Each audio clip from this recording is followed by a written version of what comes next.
Hello everyone. आज की class में हम जो कंस्ट्रक्शन फीचर्स थे ट्रांसफार्मर के ऑक्सिलरी पार्ट्स के, इनके बारे में आगे डिटेल्स में जानेंगे। हमने पिछली क्लास तक कूलिंग सिस्टम तक देख लिया था, तो कूलिंग सिस्टम में कुछ और प्रकाश डालते हैं आज की क्लास में। तो ये जो कूलिंग सिस्टम है,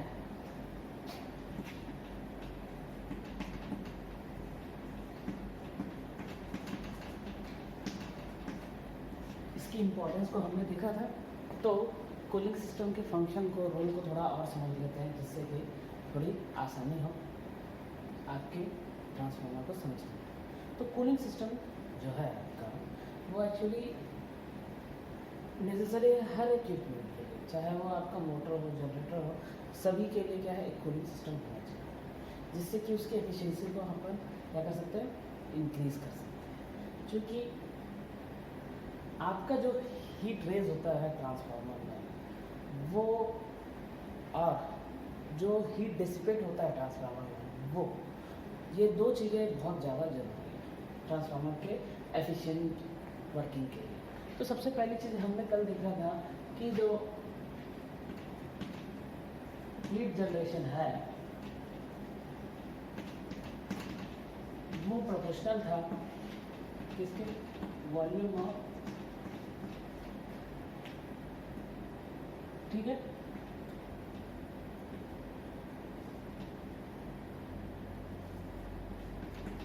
वॉल्यूम ट्रांसफर, ठीक है।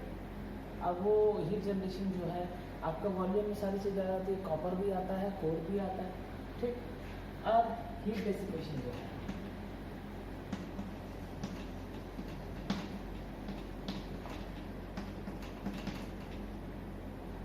वो प्रोपोर्शनल है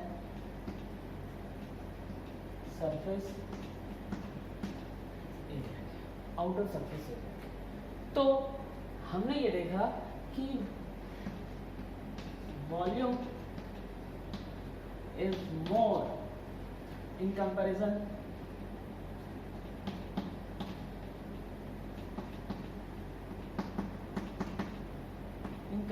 विद एरिया। सो क्या होता है, जो हीट जनरेट हो रहा है और जो हीट डेसिपेट हो रहा है, दोनों के बीच में बहुत ज़्यादा डिफरेंस आता है, जिसकी वजह से क्या होता है, आपके जो भी मटेरियल है, चाहे वो कोर हो या फिर कॉपर हो, आयरन कोर हो या कॉपर हो, उसमें क्या होता है, हीट डेवलप होता है, लेकिन डेसिपेशन जो है कम होता है, जिसकी वजह से जो टेम्परेचर में रेज आता है, जो इंक्रीज़ होता है, उसे कौन कंज्यूम कर लेता है, ट्रांसफार्मर ऑयल। और ट्रांसफार्मर ऑयल के कंज्यूम का टेम्परेचर बढ़ने से क्या होता है कि उसका वॉल्यूम और बढ़ता है, मतलब वो एक्सपांड करता है आपका ट्रांसफार्मर। तो उसके एक्सपांशन से क्या होगा, ट्रांसफार्मर का जो टैंक है उसमें प्रेशर बढ़ेगा। अब वो प्रेशर बढ़ता है तो उसको बैलेंस करने के लिए हमने एक कंजर्वेटर टैंक लगाया, but that is not enough कि प्रेशर को मेंटेन कर सकें। इसलिए हम क्या करते हैं, एक वेंट हम लगा के रखते हैं, जो कि आपके जो प्रेशर बढ़ने से जो कुछ ट्रांसफार्मर ऑयल में एक्सपांशन होता है, उसको, उस ऑयल को रिलीज़ करके आउटर एटमॉस्फेयर में वो उस प्रेशर को क्या है, एक सेफ वैल्यू में मेंटेन करके रखता है। अब बात आती है कि कूलिंग सिस्टम से आपका जो है ट्रांसफार्मर का जो साइज़ है, जो वेट है, उसको हम क्या कर सकते हैं, डिक्रीज़ कर सकते हैं, कॉम्पैक्ट कर सकते हैं। कहने का मतलब यह है कि हम सेम साइज़ के ट्रांसफार्मर से ज़्यादा लोडिंग कर सकते हैं, ज़्यादा उसकी कैपेसिटी, उसकी रेटिंग को इंक्रीज़ कर सकते हैं बाय स्ट्रॉन्ग कूलिंग सिस्टम, ठीक। तो आज की क्लास में हम ये देखेंगे कि कितने टाइप्स की आपकी कूलिंग सिस्टम्स अवेलेबल हैं इन द ट्रांसफार्मर कूलिंग, ठीक है। जो हमारे पास जो कूलिंग सिस्टम्स हैं उनमें आ जाता है आपका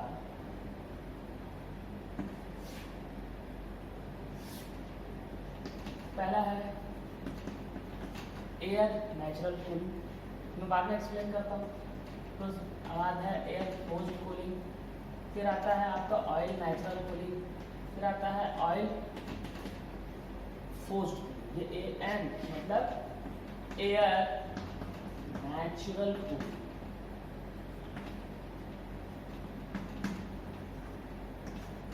air forced oil natural cooling, OF oil forced। इसके बाद आता है आपका oil forced natural, oil forced बोला या फिर forced oil natural air cooling.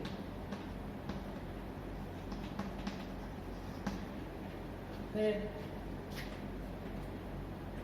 Oil forced air blast cooling, forced oil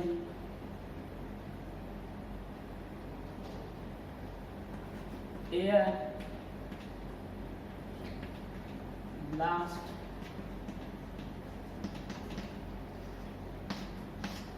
cooling. फिर इसके बाद आता है oil forced oil forced water cooling.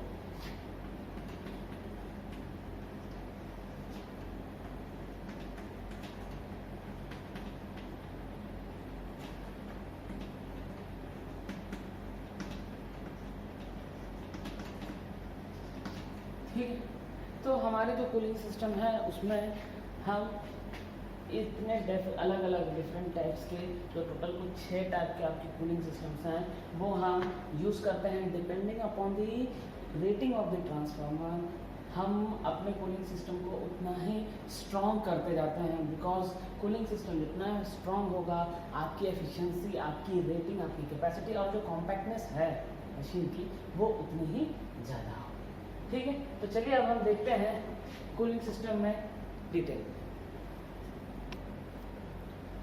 तो इस एयर नेचुरल कूलिंग में हम यूज़ कम करते हैं। एयर नेचुरल कूलिंग होता है क्या, चलिए देखते हैं। तो जो एयर नेचुरल कूलिंग है ये आपके ड्राई टाइप के ट्रांसफार्मर्स में यूज होता है। और ये जो एयर नेचुरल कूलिंग सिस्टम है जो आपके क्या कहना चाहिए, इसमें जो एयर है वो नेचुरली फ्लो होता है, मतलब कि कोई एक्सटर्नल सोर्स जो है इसमें अपन अप्लाई नहीं करते हैं। तो ये इंपीरियल कूलिंग है। क्या क्या है ये, एक इंपीरियल कूलिंग है। ठीक है, तो इसके बाद जो नेक्स्ट आता है वो है एयर ब्लास्ट कूलिंग। ठीक है, एयर फोर्स भी बोलते हैं। तो इसमें क्या होता है कि चूंकि ये जो एयर फोर्स है ये भी आपके ड्राई टाइप के ट्रांसफार्मर्स में ही यूज होता है, बट पहले वाले से ज़्यादा रेटिंग के ट्रांसफार्मर्स में। इसमें जो हीट डेसिपेशन है पहले जो नेचुरल एयर कूलिंग है उसके कंपैरिजन में ज़्यादा होता है। और ये उन ड्राई ट्रांसफार्मर्स में यूज होते हैं जहाँ पे हमको फैन की रिक्वायरमेंट मस्ट होती है। मतलब एयर फोर्स्ड कूलिंग जो है उसके लिए हमको एक फ़ैन की रिक्वायरमेंट ज़रूरी हो जाती है। ठीक है, तो इसके बाद जो आपका आता है तो वो है आपका ऑयल नेचुरल या नेचुरल ऑयल। तो इसमें क्या होता है, ऑयल को ट्रांसफार्मर जो है ऑयल में डिप्ड होता है। ठीक है, इमर्स्ड होता है। इसमें इमर्स्ड ऑयल जो है वो नेचुरली फ्लो होती है ना। तो इसमें जो हीट का डिसिपेशन है थ्रू दी ऑयल होता है और इसमें किसी फैन की रिक्वायरमेंट नहीं होती है। ठीक है, अब आपका जो फोर्थ वन है वो है आपका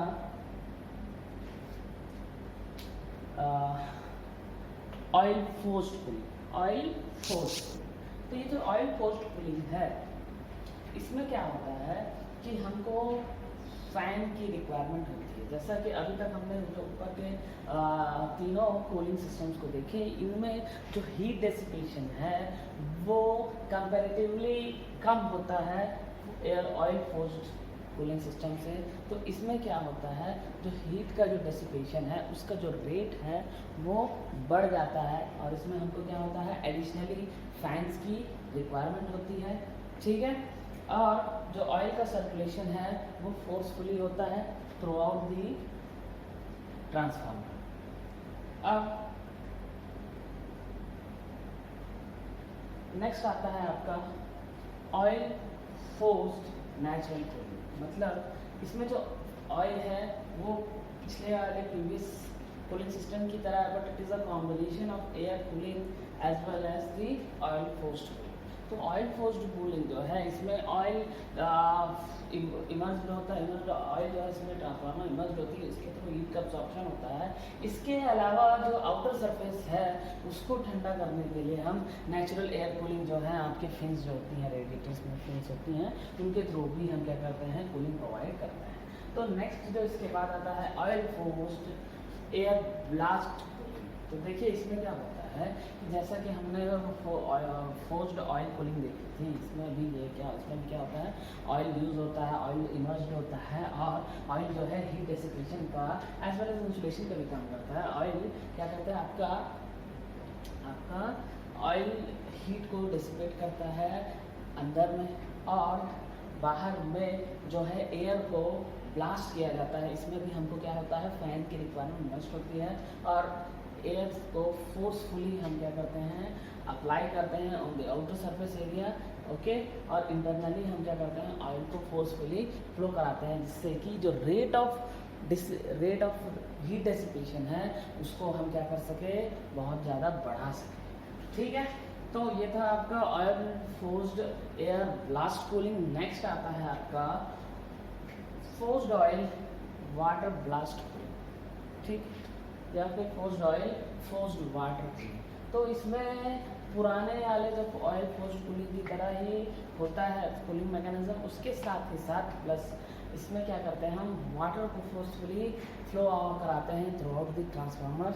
ठीक है, तो इसमें एक ऐसी अरेंजमेंट होती है जिससे कि क्या करते हैं, हम ट्रांसफार्मर के अंदर वाटर को फ्लो कराया जाता है। और ये जो है सबसे हाई रेटिंग की ट्रांसफार्मर्स में यूज़ की जाती है, जहाँ टेम्परेचर जो है के इंक्रीज़ होने की पॉसिबिलिटीज़ ज़्यादा होती है। जाहिर सी बात है कि जितना ज़्यादा कूलिंग सिस्टम स्ट्रांग होगा उतना ही आपके ट्रांसफार्मर की रेटिंग ज़्यादा होगी, उसमें लोडिंग ज़्यादा होगी, इसकी वजह से जो हीट का जनरेशन होगा वो भी ज़्यादा होगा, क्योंकि साइज़ ज़्यादा है, रेटिंग ज़्यादा, तो वॉल्यूम ज़्यादा है ना। अब क्या करना है हमको, जो सरफेस एरिया है वो तो लिमिटेड ही रहता, कम ही रहता, तो हमको क्या है, सरफेस एरिया से जो हीट का डिसिपेशन हो रहा है वो बढ़ाना है। इसके लिए हम क्या करते हैं, इंटरनली हम ऑयल का यूज़ किया जाता है। तो वो ऑयल जो है फोर्स्ड ऑयल वो through out the transformer flow होता है, जिससे कि हीट का डिसिपेशन इंटरनली क्या होता है, बढ़ जाता है। और एक्सटर्नली हम क्या करते हैं, वाटर को through out the transformer flow करते हैं, जिसकी वजह से क्या होता है, आपका जो कूलिंग है,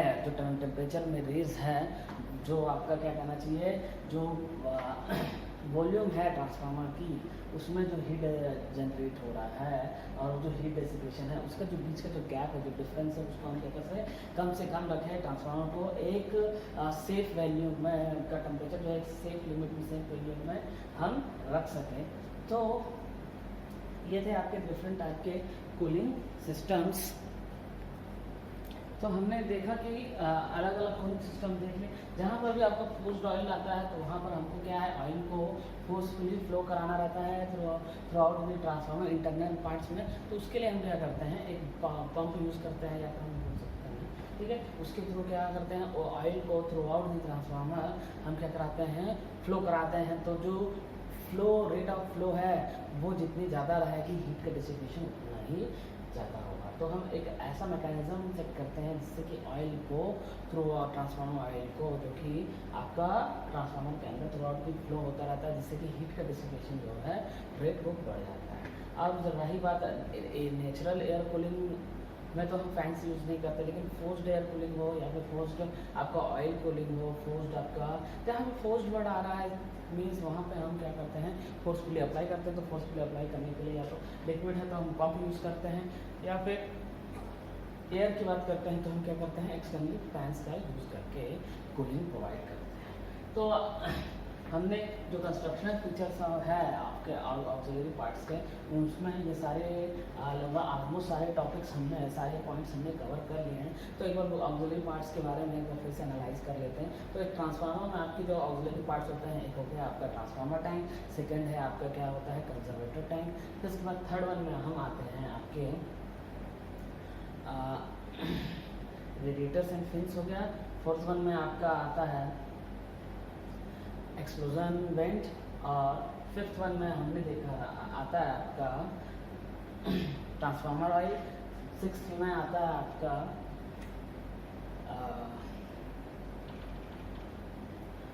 कोडिंग सिस्टम, ठीक है, और 7 बुशिंग्स हैं, ठीक है। इसमें और भी और क्या क्या चीज़ें हैं, हमने क्या क्या देखा है, ट्रांसफार्मर की जो है वाइंडिंग्स, वो सारी चीज़ें तो एक्टिव पार्ट्स में आ जाती हैं। और